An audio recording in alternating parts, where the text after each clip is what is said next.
Hello, everybody. It is Professor Rocco, your boy here, coming at you once again with another video.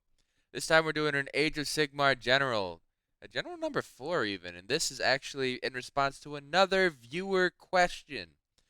So, the question was, how do we move from more casual games into tournament play? Now, we've got a couple strategies and a couple ways to go about this, depending on if you're a brand new player, if you're just like, hey, I just play Path to Glory, what do I do? Or, you're playing rooms in your basement with your brother or sister, and you're like, all right, cool, let's go out and go to, like, Nova. Let's drop in on this 200-person tournament and kick some butt and take some names. And I would advise you to wait a second. So, now we're going to work on this with the video here, but my first thing here is whether you're new to an army or whether you're just new to AoS, these tips are going to help you. The first thing is, like, if I have like a new army, what do I do?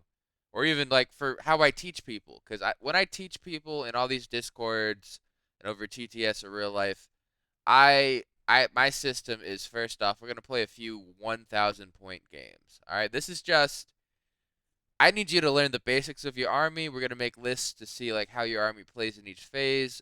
You're not overwhelmed with rules. You're not freaking out with your AoS reminder sheet going for 20 pages. Your book's not tabbed to high heaven and back. This is just, hey, here's 1,000 points.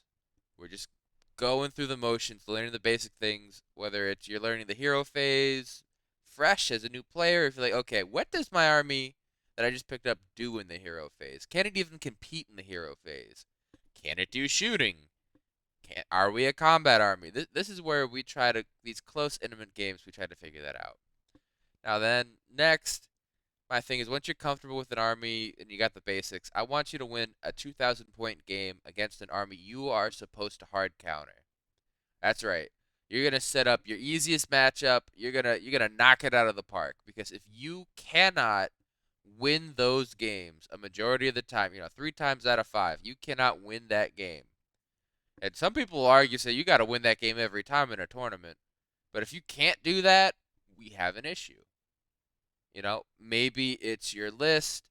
Maybe your list is fine because you stole some meta list off the internet. You just don't know how to play it yet. Maybe you still need practice learning Age of Sigmar, just in general. Because I think you should learn Age of Sigmar, and then you should learn your army, then learn how your army plays the game. Now, again, at this point, we've already done the 1,000 point games to learn Age of Sigmar. We've learned the army. Now, this is that proving point. So again, you have to just utterly smoke the army you're supposed to beat. And then this next step here is, I want you to play until you find a way to win against your hard counter. Again, you're not supposed to win this game at all, right? This is your army. You hear it on the internet. Oh my God, it's the insert filth army here, right? And you're like, oh, I can't do anything with them. I don't have the tools for it. Well, guess what? We're going to practice. And a lot of the times it involves playing to the scenario rather than playing into your opponent's army. This is like, hey, I know my army has these limitations. I know my opponent has these strengths that feast on my limitations. I'm either going to try to play my army to buff up my limits, to be like, okay, so this is that bad as long as I do these things. I eat my lumps here and we move on. Or we're like, okay, I know my army is really good in combat, right? But you know what? We suck at shooting, we suck at magic in this meta, and I know, like, let's say I'm playing Deepkin. I know I can't compete with Seraphon or the Lumineth Realm Lords in Magic. I can't. I just can't. There's no way. I have to rely on other strengths that would take an otherwise tough matchup of they're gonna mortal wound me to death, because that's something that Ideneth Deepkin is weak to, mortal wounds. And I need to use my advantages of speed instead of trying to match them and build up my weakness of magic. Taking that aspect of the sea, Eidolon, isn't going to do me that well in that matchup, when I would rather just be like, hey, here's some sharks that have a 14-inch move and have shooting with harpoons, or ways for me to limit their pile in with the nets. And, you find what works for you in that hard counter personally, and then you move on. And sometimes too, in your local metas, when you're playing these things, you're gonna find that after a while, uh, you know, army strength becomes a bit irrelevant, and it's going to be the skilled players that get you.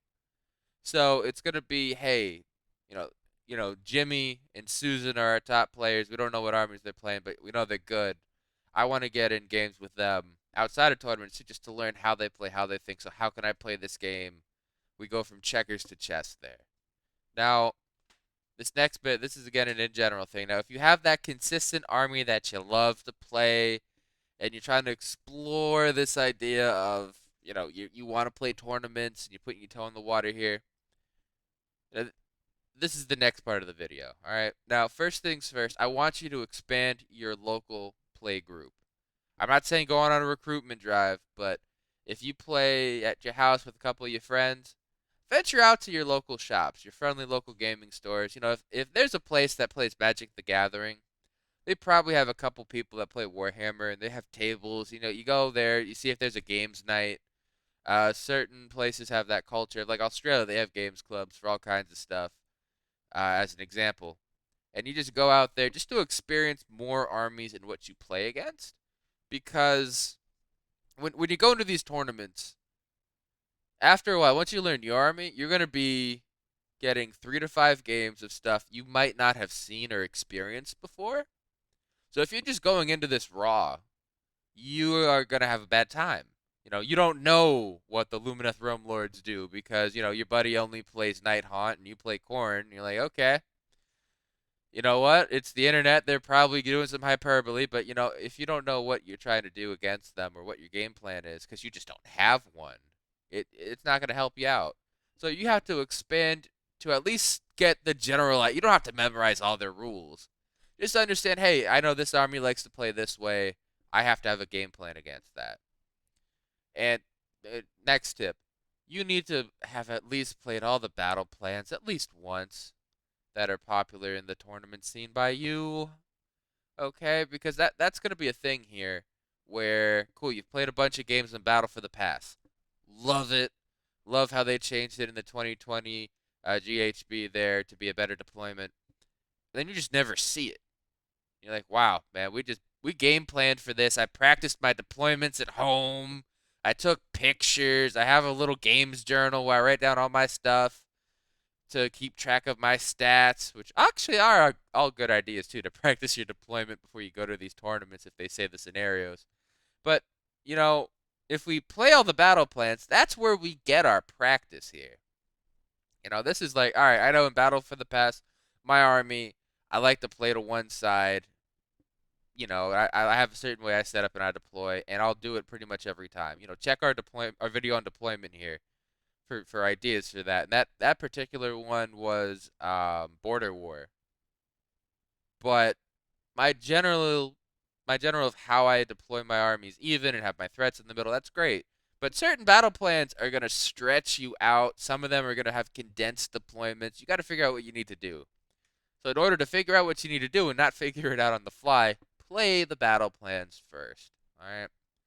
Now, when you're ready and you're playing outside your regular group here, again, we're going for these small stores and small tournaments here. We're not trying to win the Las Vegas Open out the gate. So you have to set reasonable expectations for yourself. All right? If you've never played in a tournament before, getting a win is great. A lot of these tournaments aren't even people that are like try-harding, net-bearding, sweating, going, oh, yeah, I need to go and win this thing. I'm going to go. You beat my OBR, so I'm going to sell it off to get Tzeentch Change Host or Nurgle Blight. That's not most of the people. When you go into these tournaments, they're called events more times than tournaments for a reason. It's because these people who are parents generally want to get like 3 games in a day.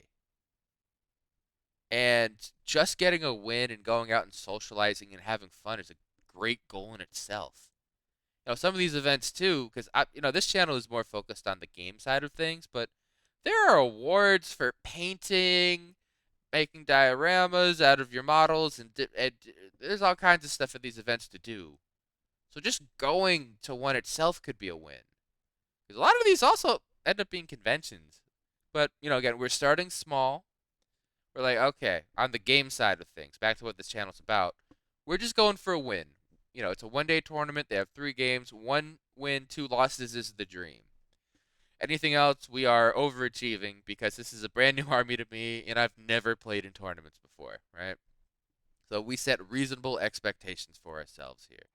And then we slowly build up. We hit a few like 6, 8 person tournaments and then we're like, "Okay, cool. I see that there's this like little regional thing that ends up getting to be like 20 people. I want to throw my hat in the ring." And I think like a 2-1 should be a great time for me. That's my goal. That's what I want. And then you work your way up to, hey, you know what? I think I can podium. I've been doing good consistently out of these things. And here's a little secret. In all these tournaments, these 60, 100, 300 people tournaments you see around the world and hear about on all these different shows from all the talking heads, there can only be one winner. So a lot of the times you're going to see only one person get like a perfect score. And if they do have a lot of people with perfect scores, there's going to be a lot of like tiebreaker scenarios. So because there's only one winner, if you're in like that top half or the top like 10%, 25%, you're in that upper echelon of players. And if it's like a 5 game tournament, you're consistently going 4-1. My God, you made it. You know what? That is amazing. That is you're kicking butt and taking names, and you're 1 game away from winning the whole thing. And then we fine tune some things there. But that is you're reaching goals, lofty expectations for yourselves here, and that's fantastic. You know, and again, before we jump up to those though, go to your local events, see what's even in the meta. Because you're gonna see some of these shows and these talks, and they're like, oh yeah, Lumineth Realm Lord, Seraphon, Tzeentch Change Host. You're going to be there, like we said before, with the battle plans. You're going to plan for him. You're like, oh yeah, this IDK player shows up to some of these once every 2 years in a blue moon. I need to be ready for him if he shows up. And then it's going to be little Jimmy with his 300 Nobbler army, and Marty with his Sylvaneth. And you are so out of it compared to these armies that should be weaker because you didn't even think that you'd see them here and you have no idea what they do. So again, this is all about not jumping in right away. We're building up a process here. Okay, we're working up. We're having these reasonable expectations. We're not trying to go out and win the whole thing right away. And we're just trying to end up having fun on this journey while we go on. And there's one more thing that I got to say here. Now, if you have never personally lost a game at your local scene and with your regular group, you need to seek out harder opponents for yourself. There's a saying, if you're the smartest person in the room, leave and find another room. If you are constantly stomping people, also check your rules to make sure you're doing it right because this is a dice game and statistically that shouldn't happen. I'm sure there's gonna be people you're gonna have some weird win rates against, and you're gonna do crazy things. But if you're not regularly losing a game, like I'll play 5 games a week thanks to TTS and the fact that I'm teaching people throughout the week, and I'm doing these streams with other YouTubers and playing games. I'm probably looking at a 3-2 week because I'm bringing like the same army. I'm not trying to game them for them. Like, hey, cool, yeah, I want to go and see what I can do here. We're rolling for random scenarios. Some people use realm rules, some don't. It's whatever. But I'm not perfect. There's times I'll rip off a 20-game win streak, and that's great. And then I'm gonna go on like a 5-game losing streak because my dice get cold. And you know why? We're human. And it's a dice game, and it's fun, and it's okay to lose because you're gonna learn more when you lose than whenever you'll win. Because then you'll be like, all right, cool. I can get away with this stupid play, and then someone's finally gonna have the skill to call me out on it. And I'm like, oh, okay. I'm in a different league right now. I got to go out and play a little bit differently. Got to go a little bit harder on this tactic, or I'm overcommitting to one side. I don't know my target priorities of what I need to kill for my opponent's hammers. And again, these are all previous videos we've gone about where once you know your list and like, hey, these are my units that do damage. These are my units that I need to hold objectives and tank the damage for me. And this is the chaff I could throw up and I don't care about. If you don't know what all of these are for all these other armies, that's okay. You get that through playing and through experience. But if you're gonna go out here and be like, yeah, I'm gonna go jump into a 300-person tournament. I've played like 5 games. I can barely play my games in like 3 hours to get into the time limit. You know, I'm just gonna go off and have a good time. And then you're just gonna be sitting there like, holy cow, I got reamed turn one, top of turn one. I hate this hobby. I hate this game. Just throw it all out. We don't want that.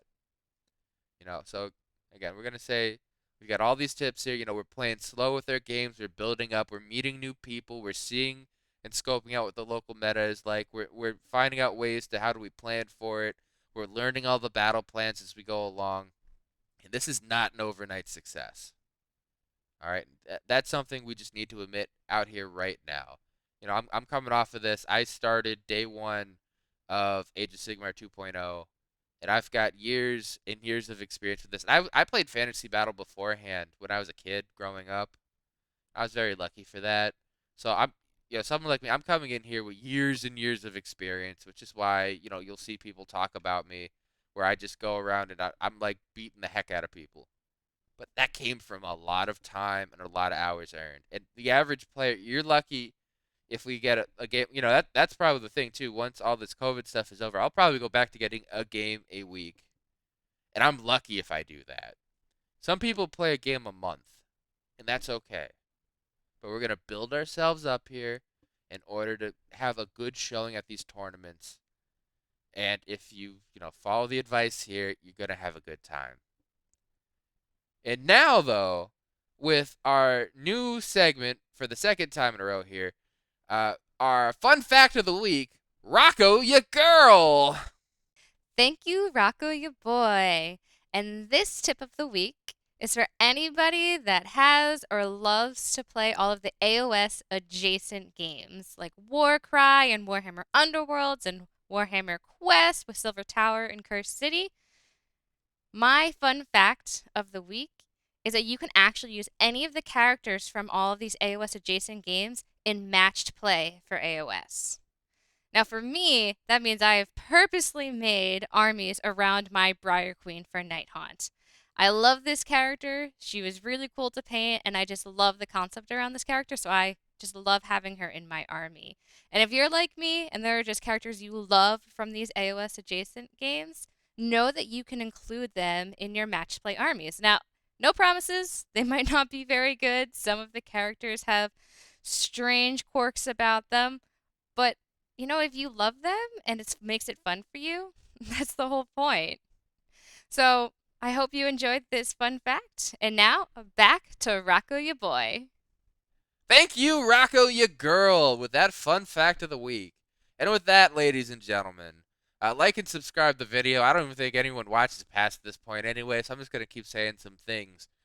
Say the code word in the comments. Waffle. And like and subscribe. Share this with your friends. If you have any other questions that you want answered, drop those in the comments too. And I'll just finish with what I love to say every week. Class dismissed.